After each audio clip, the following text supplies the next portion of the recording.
세상에 여러분 거룩한 일이 따로 있는 게 아닙니다. 그리스도인들은 거룩한 것들을 행해야 된다라고 하는데 세상을 살아가면서 우리에게 거룩한 것들이 그렇게 따로 있는 것이 아닙니다. 하나님께서 우리에게 맡겨주신 그 삶의 자리에서 열심히 최선을 다하여서 살아가되 내 삶이 내가 행하는 이 일이 하나님 앞에서 이루어지는 일이구나라는 것을 깨닫고 그 마음으로 열심히 내게 주어진 일들을 감당해 나아가면 여러분 그것이 거룩한 삶입니다. 어떻습니까 여러분? 지난 한 주 동안 여러분들의 삶을 거룩하게 하나님 앞에서 사는 것처럼 그렇게 열심히 잘 사셨습니까? 그런 삶을 살았다면 하나님께서 분명히 우리를 칭찬해 주실 것입니다. 이제 여름이 다 지난 것 같은 그런 느낌이 듭니다. 여름 내 장마로 인하여서 눅눅해져 있던 그런 옷가지들, 그런 이불들을 이렇게 꺼내 놓아서 햇빛에 또 바람이 이렇게 통하는 곳에 이렇게 두어서 거풍을 하면 참 얼마나 여러분 뽀송뽀송하고 참 상쾌합니까? 우리의 영혼에도 때때로 이런 거풍의 시간이 필요합니다.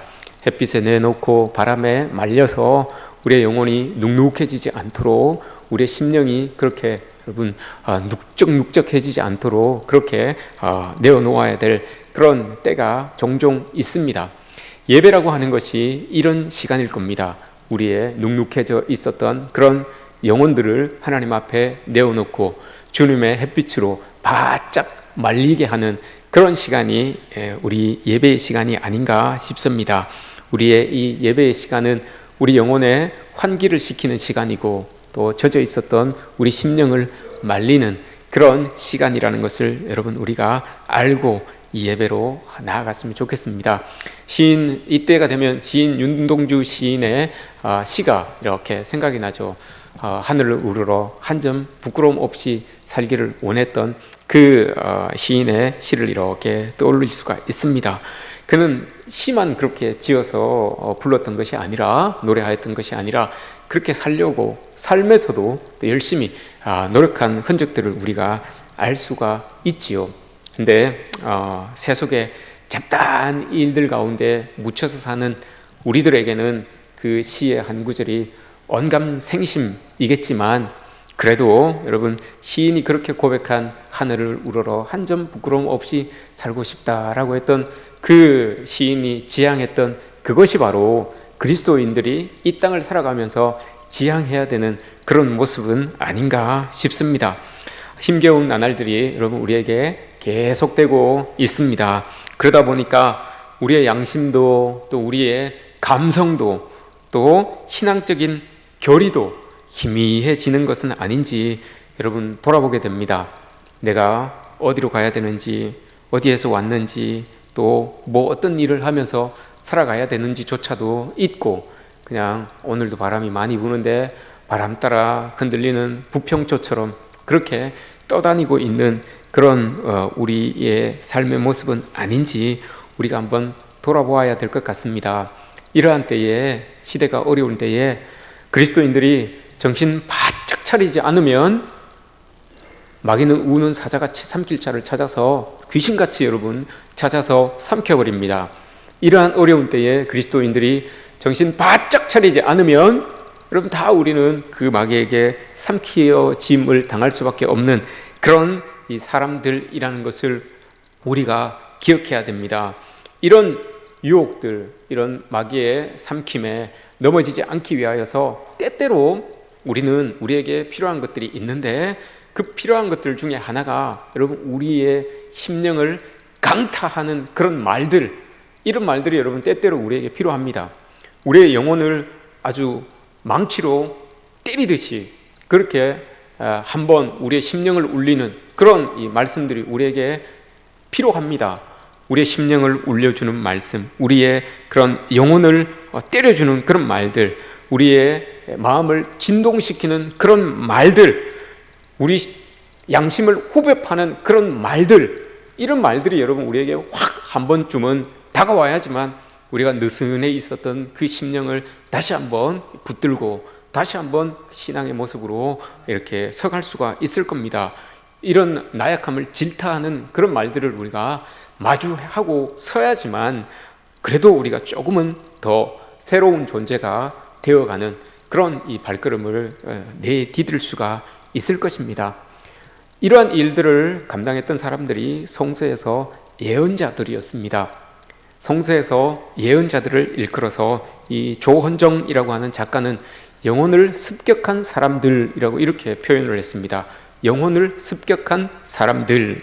왜냐하면 세상의 불의 앞에서 여러분 적당하게 그렇게 눈 감고 살면서 그래도 내가 이 정도면 내가 괜찮은 사람이지라고 하면서 자기 위안을 삼고 살아가는 그 사람들에게 가차없이 그 양심을 짓부수는 그런 말들을 날렸던 사람이기 때문에 이 예언자들을 일컬어서 양심을 습격한 사람들이다라고 이렇게 이야기를 합니다. 그냥 대충 살아가면서도 내가 이 정도면 괜찮은 사람 아닐까, 그리스도인이면서 내가 이 정도면 내가 괜찮은 사람 아닐까, 이렇게 자기 스스로를 위안하고 살아가는 그들에게 양심이 울릴 정도로, 영혼이 여러분 깨질 정도로 이렇게 이 예언자들은 그들을 향하여서 이 과감한 말들을, 하나님의 메시지들을 전파하였던 것이죠. 그렇기 때문에 이 예언자들의 삶은 늘 위험했습니다. 그리고 위협이 늘 따라다녔죠. 인기도 없었습니다. 자기의 생각과 이 세상의 생각, 이걸 맞추려고 하지 않았기 때문에 세상이 흘러가는 대로 그렇게 같이 따라가고 싶은 그런 마음이 추호도 없었기 때문에 늘 그들은 위협 앞에 이렇게 살아가는 그런 삶을 살았던 사람이죠. 오늘 본문에 나오는 세례자 요한도 여러분 예언자의 반열에 선 사람입니다. 그는 하나님의 열정에 사로잡혀 있었기 때문에 그 하나님의 말씀을 증거하지 않고는 견딜 수가 없는 그런 내적인 뜨거움이 이 세례 요한의 마음속에 있었습니다. 그렇기 때문에 세상을 향하여서 대충 살아가는 그리스도인들을 향하여서, 하나님을 섬기는 사람들을 향하여서 그 속내에 있는 그 뜨거움을 전할 수밖에 없었어요. 부르짖을 수밖에 없었던 겁니다. 그래서 우리가 잘 알고 있는 함석헌 선생은 세례자 요한을 일컬어서 들사람이라고 이렇게 이야기를 해요. 들사람. 그러면서 이 설명을 붙여놨는데, 들사람, 어떤 의미에서 들사람이냐? 들사람은 천지에 사무치는 하나님의 음성을 듣기 위하여서 세상의 모든 소리는 다 차단하고 있는 사람, 이걸 들사람, 함석헌 선생은 들사람이다 이렇게 이야기를 합니다. 그래서 세례 요한을 들사람이다, 천지에 퍼져 있는 그 하나님의 소리를 듣기 위하여서 세상의 소리는 다 차단하고 있는 그 사람이 바로 세례 요한이다 라고 이렇게 이야기를 합니다. 그래서 정말 세례 요한은 생명을 풍요롭게 해야 되고 또 사람들을 속박에서 풀어주어야 하는 그 종교가 사람들을 노예로 만들고 있는 현실에 대하여서 질타하고 분노했던 것이죠. 그게 세례 요한이 지금 부르짖고 있는 세상을 향하여서 부르짖고 있는 소리라는 것입니다. 아마 세례자 요한이 오늘날 이 땅에서 그때 부르짖었던 그 메시지를 가지고 오늘날 부르짖는다면 세례 요한은 교회에서 아마 내쳐짐을 당했을 겁니다. 불경스러운 사람이라고 또 교회를 무너뜨리는 사람이라고 그렇게 내쫓겨졌을 겁니다. 그런데 우리는 잘 알고 있죠. 그런 사람들이야말로 진실로 주님 오실 길을 닦는 사람들이라는 것을 우리는 너무 잘 알고 있어요. 그런 사람들로 인하여서 여러분 골짜기가 메워지는 것이고 산과 언덕이 평평하게 되는 것이고 또 굽은 길이 곧게 펴지는 것이죠. 그렇게 그런 사람들을 통하여서 하나님 예수님께서 오실 길을 이렇게 닦아가는 그런 일들이 일어난다는 것을 우리는 잘 알고 있습니다.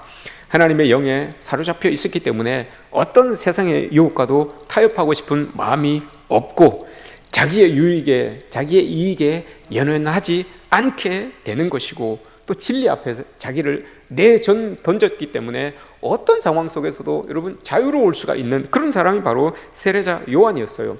그러다 보니까 누구의 눈치를 볼 그런 이유도 없는 거고요. 어떤 형식이나 어떤 체면에 이렇게 얽매이지도 않는 그런 삶을 살았던 사람이 바로 세례자 요한이었어요.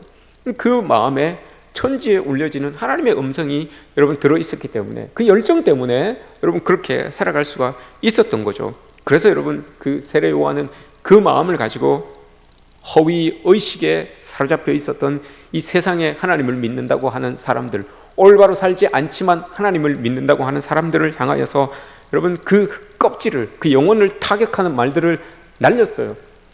그 말을 듣고 여러분 사람들이 아파하는 거예요. 자기의 모습을 돌아보는 거예요. 아, 내가 허위 의식에 사로잡혀 있었구나. 그 껍질들이 여러분 싹 다 벗겨지는 거예요. 낡은 옷들이 여러분 하나하나 사정없이 다 이 세례 요한의 말에 의하여서 다 벗겨지는 그런 이 상황을 마주하게 되는 겁니다. 오늘 본문을 여러분 제가 해석해 보겠습니다. 어느 날 이 세례 요한이 하나님의 말씀을 들고 막 이렇게 외치고 있습니다. 그런데 바리새인과 이 사두개인들이 세례 요한에게 세례를 받으러 나오는 겁니다. 그들은 여러분 유대교의, 유대 사회의 유력자들이었어요. 그 자리에 가만히 있어도 사람들이 대접해주고 추앙해주는 그런 이 사람들이었죠. 그런데 그 사람들이 세례 요한에게 세례를 받으러 나왔어요. 그럼 이건 사회적으로 봤을 때 여러분 충격적인 사건이에요. 당시 유대교의 지도층들이, 유대교의 지지자들이 세례 요한, 비주류였고 어떤 그 야인에 불과했던 세례 요한에게 나와서 세례를 받는다는 것은 이건 충격적인 사건이에요. 스캔들이에요. 그런데 그 사람들이 이렇게 세례를 받으려고 세례 요한에게 나왔어요.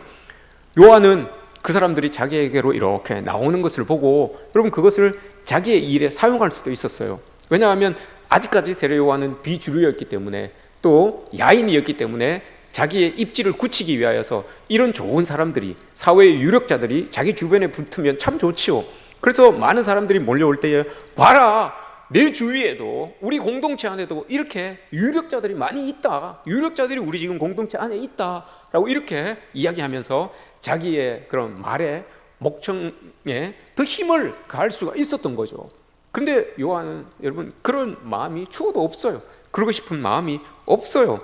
그냥 나와서 그 유력자들을 향하여서 세례 요한이 한다는 말이, 독사의 자식들아, 누가 너희들에게 가르쳐서 이 징벌을, 임박한 진노를 피할 수 있게끔 그렇게 가르쳐 주었냐라고 이렇게 호되게 꾸짖습니다. 도리어 그들을 자기의 그런 어떤 이 사람으로 만들어서 자기를 더 높이려고 사용하지 아니하고 그들을 향하여서 칼날 같은 말들을 내뱉습니다. 독사의 자식들아, 너희들이 그들의 행한 모습들이 있었다는 거죠. 그렇게 행한 모습들이 있었다는 거예요. 세례 요한은 그런 어떤 유력자들의 비위나 맞추고 그 대중적인 인기를 얻어서 그냥 사람들에게 자기를 더 높이려고 하는 그런 데는 전혀 관심이 없었던 것을 우리가 볼 수가 있습니다. 바리새파 사람들이, 또 사두개인들이 왜 요한에게 나왔는지, 요한의 어떤 모습이 끌렸는지는 모르겠어요. 그래서 성경에서도 그건 이야기하지 않잖아요. 바리새파 사람들과 사두개인들이 나와서 세례 요한에게 세례를 받으려고 하는 이유에 대하여서는 이야기하지 않아요. 근데 우리가 추측을 해보건대 당시의 유대교가 썩었기 때문에 세례 요한이 외치는 그 음성이, 종교를 개혁하기 위해서는 저런 음성이 들려줘야 된다는 거기에 동의하여서 아마 바리새인들이, 사두개인들이, 마음이 맞는 사람들이 나와서 세례 요한에게 세례를 받는 것은 아닐까, 이렇게 우리가 추측은 해볼 수가 있습니다. 동기에 어쨌든 간에 세례 요한은 그들을 향하여서 독설을 내뱉습니다. 독사의 자식들아 라고 이렇게 이야기를 합니다. 나름대로 여러분 그 사람들이 사회에서 존중받았던 사람들이고 늘 대접받는 일에 익숙했던 사람들인데, 누가 여러분 그들이 이렇게 나서기만 해도 사람들이 막 이렇게 떠받쳐주고 길을 쫙 이렇게 터주는 그런 사람들이었는데, 그들이 세례 요한에게 딱 왔는데 세례 요한이 한다는 말이 독사의 자식들아 라고 이렇게 부르짖습니다. 그럼 여러분 이 사람들의 심정이 어땠겠습니까? 여러분 아마 자존심이 확 상했을 거예요. 자존심이 아마 다 깨졌을 거예요. 그래도 내가 사람들에게는 그래도 좀 방귀 뀌나 낀다는 사람인데 이렇게 마음이 있었던 것 아니겠습니까? 근데 요한 앞에 나오니까 요한이 아무렇지도 않게 그냥 그들의 심령을 향하여서 이런 말을 하는 거예요. 그 자존심이 여러분 얼마나 산산조각 났겠습니까? 상처를 받았겠습니까? 그런데 이게 여러분 이 세례 요한이 기존 종교의 질서에 대해서 품었던 분노예요. 이게 바리새인들, 사두개인들, 당신들이 지금 이 유대교의 핵심 자리에서 그 유대교를 이끌어 간다는 사람들이 만들어 놓은 이게 뭐냐, 그걸 이제 분노로 담고 있었기 때문에 그들을 향하여서 이 요한이 그렇게 외칠 수가 있었던 거죠. 대표적으로 당신들에게 지금 이 요한이 이 말을 하고 있는 겁니다. 독사의 자식들아, 너희들이 지금 이렇게 만들어 놓지 않았냐, 그게 대하여서 돌아봐야 된다라는 것을 요한이 이야기하는 거죠. 그러면서 그들을 향하여서 이 세례 요한이 세례를 베풀지 아니하고 두 가지 요구를 합니다. 두 가지를 촉구하죠. 첫 번째는 회개에 합당한 열매를 맺어라 라고 이렇게 이야기를 합니다. 늘 말씀 붙들고 사는 사람들, 하나님 앞에서 예배하면서 살아가는 사람들이었는데 그들을 향하여서 세례 요한이 회개에 합당한 열매를 맺어라 라고 이렇게 이야기를 해요. 세례 요한이 이야기하고 있는 이 회개는 여러분 하나님께로 돌아감, 이걸 회개라고 이야기합니다. 세례 요한이 이야기하는 회개는 이게 1차적인 거고요. 그 2차적인 회개, 하나님께로 돌아간 그 회개라는 모습이 2차적으로 어떻게 나타나는가 하면 내가 살아가고 있는 그 삶의 자리에서 사회적인 실천을 통해서 증거가 돼야 되는 거예요. 이게 인정이 돼야 되는 겁니다. 내가 회개했습니다, 하나님께로 돌아갔습니다 라고 하는 그 마음이 있다면 그 모습이 삶의 자리에서 드러나야 되는 거예요. 그게 삶의 자리에서 실천을 통하여서 인정이 돼야 된다는 겁니다. 예를 들어서 속옷 2벌 있는 사람은 없는 사람에게 나눠줘야 되는 거예요. 먹을 것 있는 사람들도 마찬가지고요. 먹을 것 있는 사람들을 없는 사람에게 나눠줘야 되는 거예요. 이게 여러분 회개예요. 이게 이렇게 될 때 정말 저 사람이 하나님께로 돌아섰구나 라고 이렇게 인정이 되는 거예요. 더 나아가서 세상에서 주어진 그 권력, 이것을 가지고 사사로운 이익에 사용하지 말아야 되는 겁니다. 이게 요한이 이야기하고 있는 회개에 합당한 열매라는 것입니다. 둘째로는 또 이야기하죠. 회개에 합당한 열매를 이야기하고, 두 번째는 너희 속으로 하나님, 아브라함이 우리 조상이다 라고 이렇게 말하지 말아라 라는 거예요. 주제넘게 당신들이 나는 아브라함의 자손이다, 아브라함이 우리의 조상이다 라고 말할 생각을 마음속에 품지 말아라, 이 말이에요. 이게 어떤 의미를 가지고 있는가 하면 선민이라고 하는 헛된 자부심, 이것으로 인하여서 많은 다른 이들을 낮춰보려고 하는 그 생각을 마음속에 가지고 있다면 이건 회개한 모습이 아니다라는 거예요. 내가 아브라함이 우리 조상이고 내가 아브라함의 자손이다라고 하는 그 말 안에는 자부심이 있는 거죠. 선민이라고 하는 자부심. 근데 자부심이라고 하는 것은 괜찮은데 그 자부심과 함께 있어지면 안 되는 게 있어요. 그게 뭔가 하면 나의 자부심은 이만큼 높은데 그 자부심의 눈으로 사람들을 보면서 사람들을 낮춰보는 거예요. 아브라함의 자손도 아닌 것들이, 아브라함이 조상도 아닌 것들이라고 하면서 그 사람들 자체를 낮춰보려고 하는 그 마음을 가지고 있다면, 그런 생각조차도 아브라함이 우리의 자손이다, 조상이다라고 하는 그런 생각조차도 너희들은 가지지 말아라 라고 이렇게 지금 이 요한이 바리새인들과 사두개인들을 향하여서 그렇게 이야기를 하는 겁니다. 자기 확신을 근거로 다른 이들의 삶을 함부로 판단하지 말라는 거죠. 함부로 재단하지 말라는 겁니다. 특히 종교적인 확신, 이게 때로는 여러분 교만으로 이렇게 바뀌게 되면 참 이게 사회의 병폐로 이렇게 주어질 때가 참 많아요. 반사회적인 행태를 부추기기도 하고 또 다른 사람들을 혐오와 폭력으로 그렇게 이렇게 이끌어가는 그런 경우들을 우리는 일수 보고 있습니다. 기독교인이란 그리스도인이라고 하는 이 자부심이 여러분 있으면 좋아요. 근데 이 자부심이 교만으로 여러분 바뀌기 시작하면 내가 기준이 되는 거예요. 모든 것들이 내 기준으로 내 눈에 합당한 것이 되지 않으면 이건 다 판단이에요. 이건 다 정죄가 되는 거고 이건 다 사람들을 비판하게 되는 그런 이 도구가 될 수밖에 없다는 겁니다. 자기 신념을 믿음으로 이렇게 포장해서 살아가는 사람이 포장하여서 사람들에게 어떤 영향력을 미치려고 하는 사람들도 많아요. 그렇기 때문에 여러분 될 수 있으면 사람들에게 노출이 많은 사람들은 말을 아껴야 되는 이유가 이거예요. 여러분, 사람들 앞에 자꾸 서게 되면 한마디 한마디가, 나는 그런 마음이 없는데도 불구하고 내가 던지는 그 한마디가 어떤 영향이든지 영향을 끼칠 수가 있어요. 더군다나 여러분 종교적 신념에 사로잡혀 있는 사람이 한마디 툭 던지면 거기에 추종하는 사람들이 얼마나 많습니까? 그래서 그게 올바른 쪽으로 가면 좋은데 혹여나 엉뚱한 곳으로 가게 되면 여러분 타인들에게 혐오를 부추기고 또 타인들을 향하여 폭력을 일으키게 되는 그런 일들이 일어나게 되는 것을 우리는 늘 생각할 수가 있습니다. 그렇기 때문에 그리스도인이라고 하는 그 자부심에는 겸손함, 겸허함이라는 것이 꼭 같이 다녀야 되는 거예요.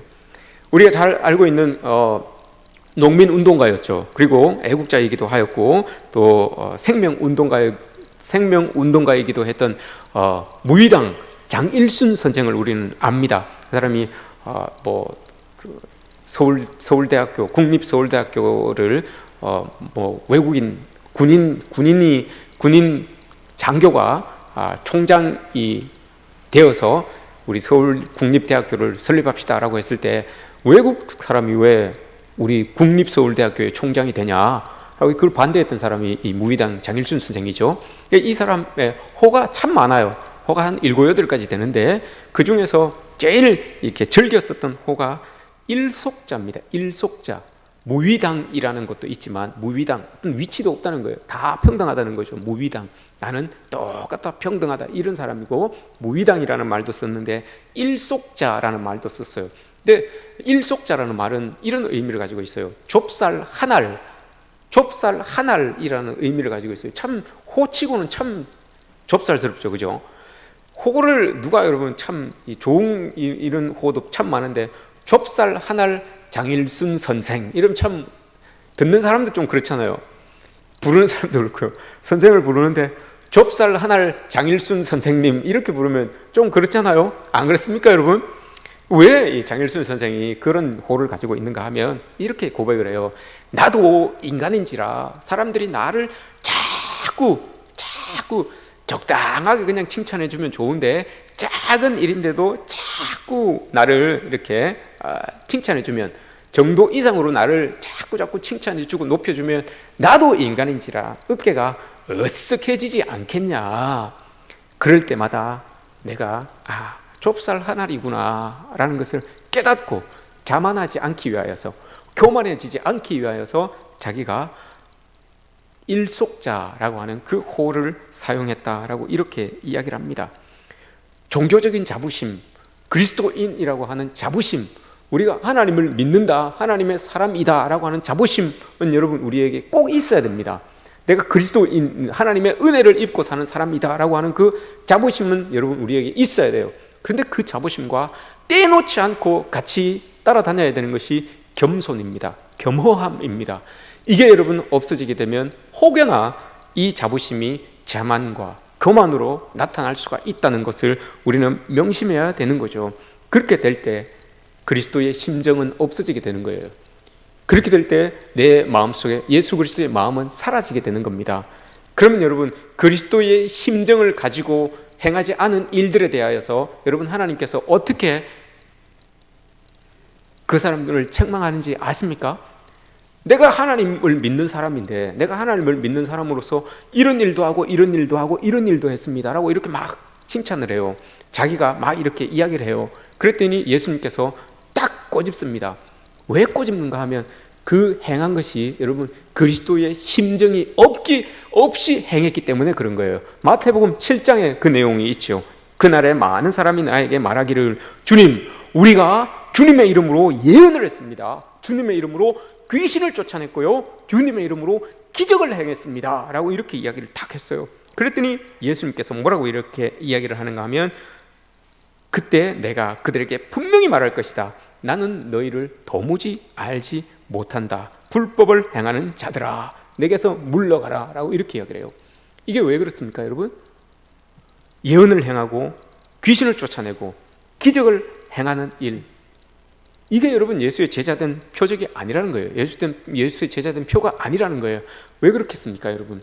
그 안에 예수 그리스도의 심정이 담겨져 있지 않았기 때문에 그런 거예요. 기적을 행할 때 그 기적을 행함으로 인하여서 내가 더 높아질까? 내가 더 높아지고 이적을 행함으로 인하여서 귀신을 쫓아냄으로 인하여서 여러분 내가 하나님의 능력으로 내가 그 일을 했는데 온전히 그 영광이 나에게 주어지는 거예요.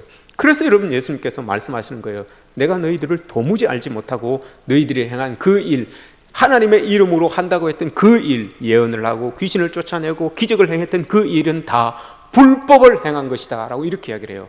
불법을 행하는 자들아 라고 이렇게 이야기를 해요. 이게 여러분 뭡니까? 예수님께서 이야기하는 불법은 그리스도의 심정이 담겨져 있지 않는 일을 하나님의 이름으로 하는 것, 그게 여러분 불법을 행하는 거예요. 규율을 어기고 율법을 어기고 이게 아니에요. 예수님께서 이야기하고 있는 불법을 행하는 것은 그리스도의 심정, 그리스도의 마음이 담겨져 있지 않은 상태로 내가 하나님의 일을 합니다, 내가 예수 그리스도의 일을 합니다 라고 하는 거, 이게 여러분 불법을 행하는 것이다 라고 이렇게 말씀하죠. 주님에 대해서 모르는 것이 없다고 그렇게 자부하는 사람들을 향하여서 오늘 예수님께서 뭐라고 합니까? 나는 너희를 도무지 알지 못한다 라고 이렇게 이야기를 해요. 왜 여러분 도무지 알지 못합니까? 정말 여러분 예수님이 그들을 몰라서 그렇게 하는 말입니까? 아니에요. 그들이 행한 그 일, 자기들이 예수님을 그렇게 잘 안다고 하지만 여러분 그리스도의 심정을 모르기 때문에, 그리스도의 마음을 모르기 때문에 여러분 예수님께서 내 마음을 모르는 사람을 내가 어떻게 알 수 있다, 내가 안다고 이렇게 이야기를 하겠냐, 이 의미예요. 여러분 예수님께서 내가 너희들을 도무지 알지 못한다라고 이야기하는 말씀은 그런 의미를 가지고 있어요. 네가 내 마음을 모르는데 어떻게 네가 나를 안다고 그렇게 이야기할 수 있느냐, 내 마음을 모르는 사람을 내가 어떻게 안다고 할 수가 있겠냐, 이 의미죠. 예수님께서는 지금 그 말을 하고 계시는 거예요. 기독교 역사 가운데서 오늘 세례 요한이 그 말을 하는 거 아닙니까?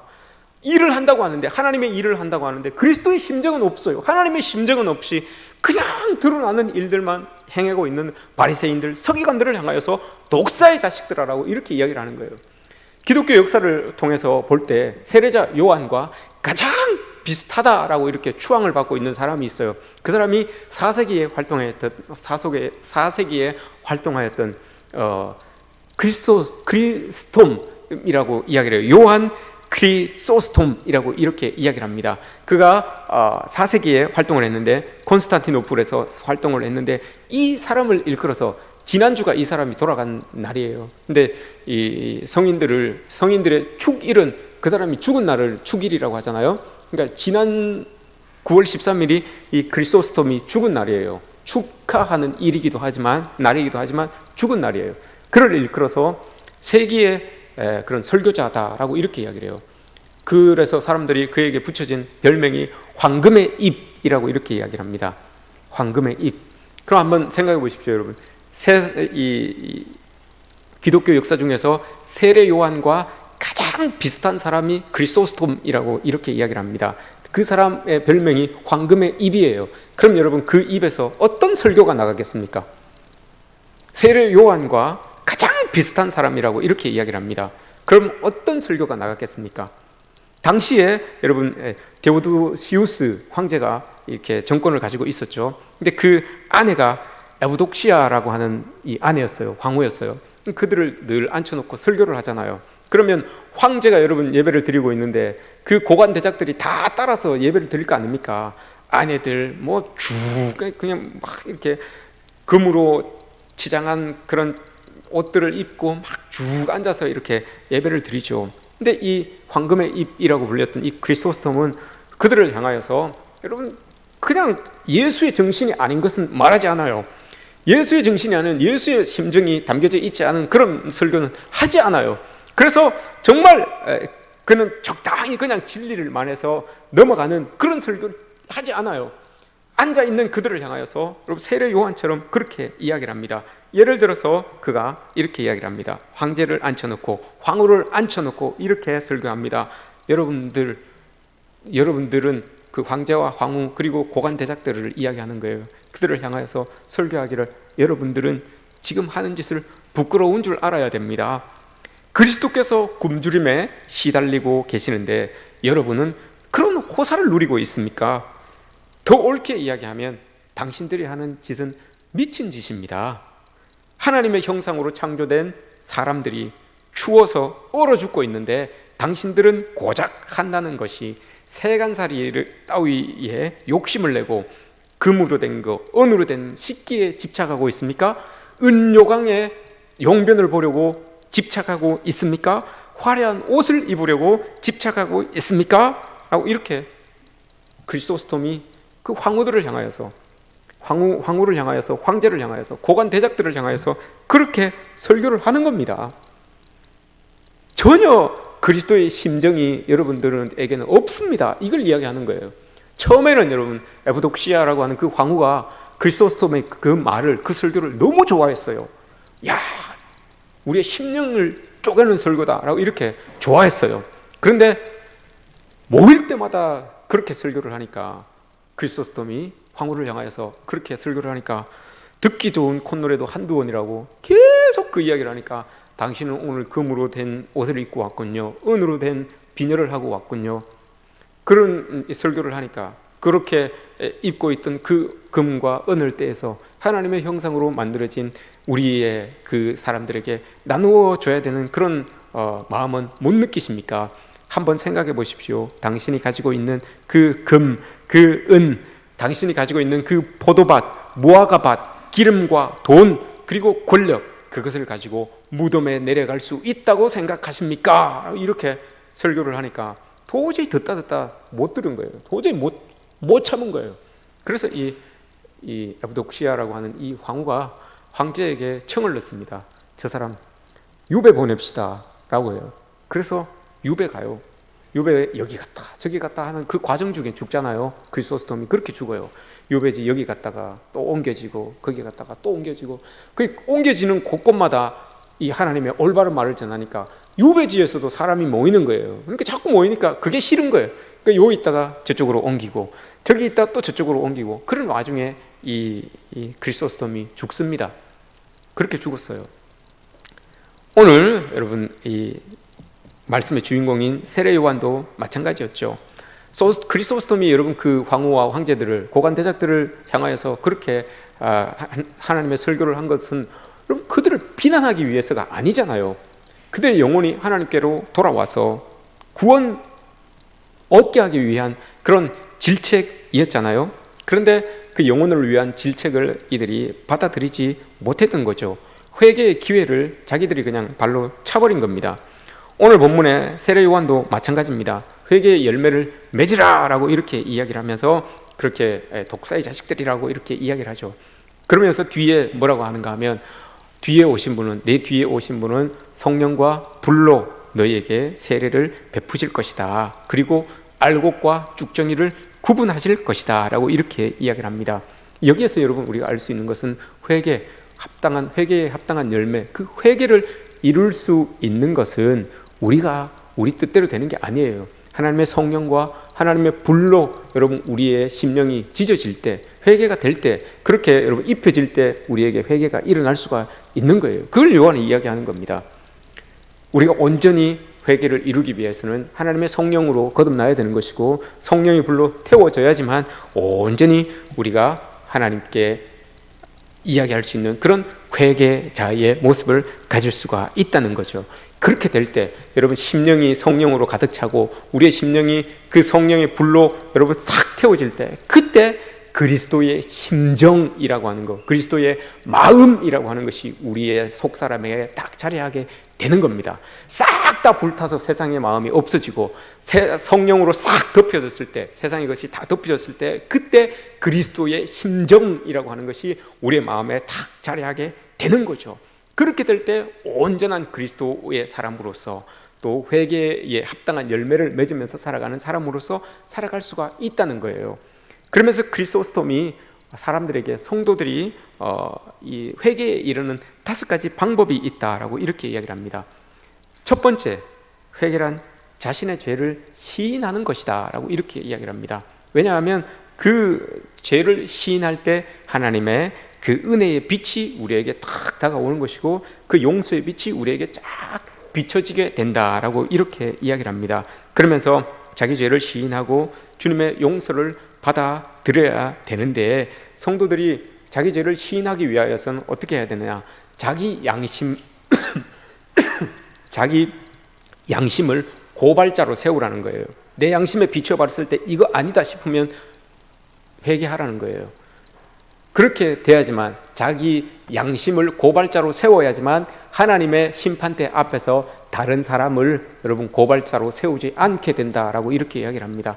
내 양심이 자꾸 나를 돌아봐야지만 마지막 때에 어떤 사람이 나에 대하여서 심판하지 않게 되는 그런 일이 일어날 수 있다라고 이렇게 이야기를 합니다.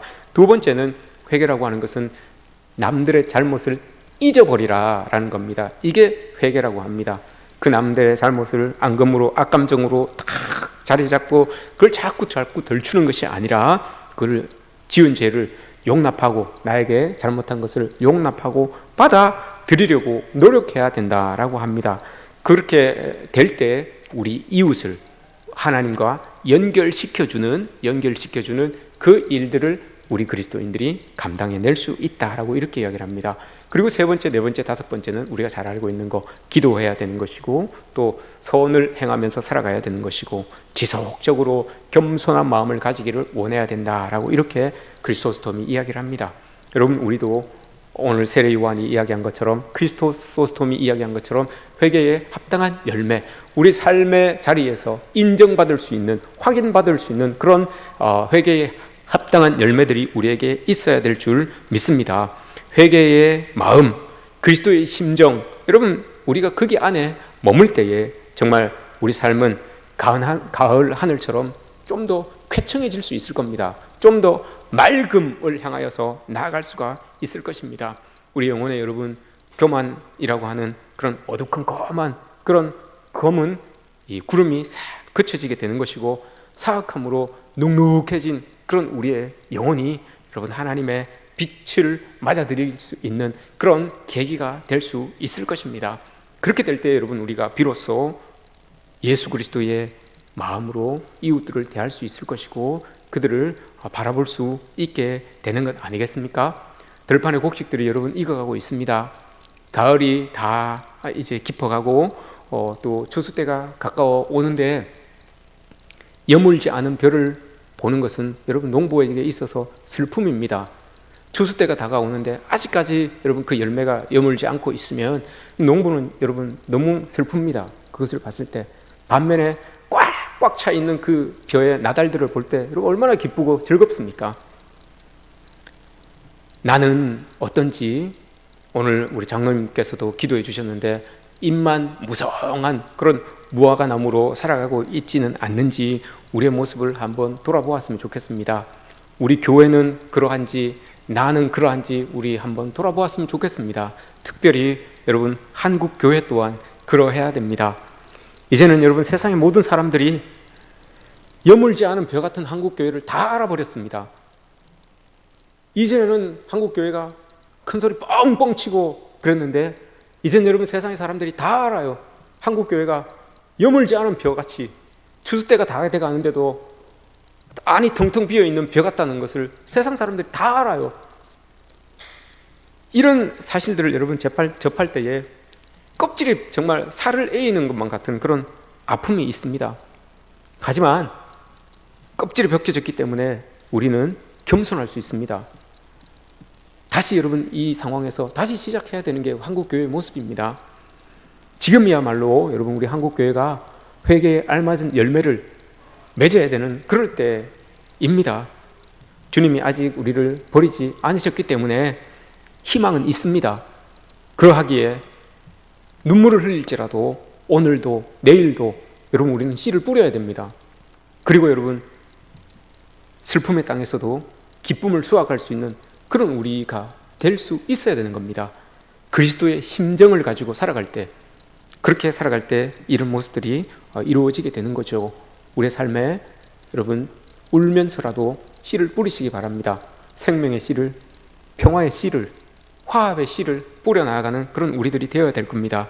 그 뿌려진 씨앗들을 추수하기 위하여서 주님께서 일꾼을 부르시고 계시는데 여러분 주님의 일터에서 기쁨을 수확하기 위하여서 또 땀 흘리고 수고하시는 저와 여러분들이 되시기를 주님의 이름으로 축복합니다.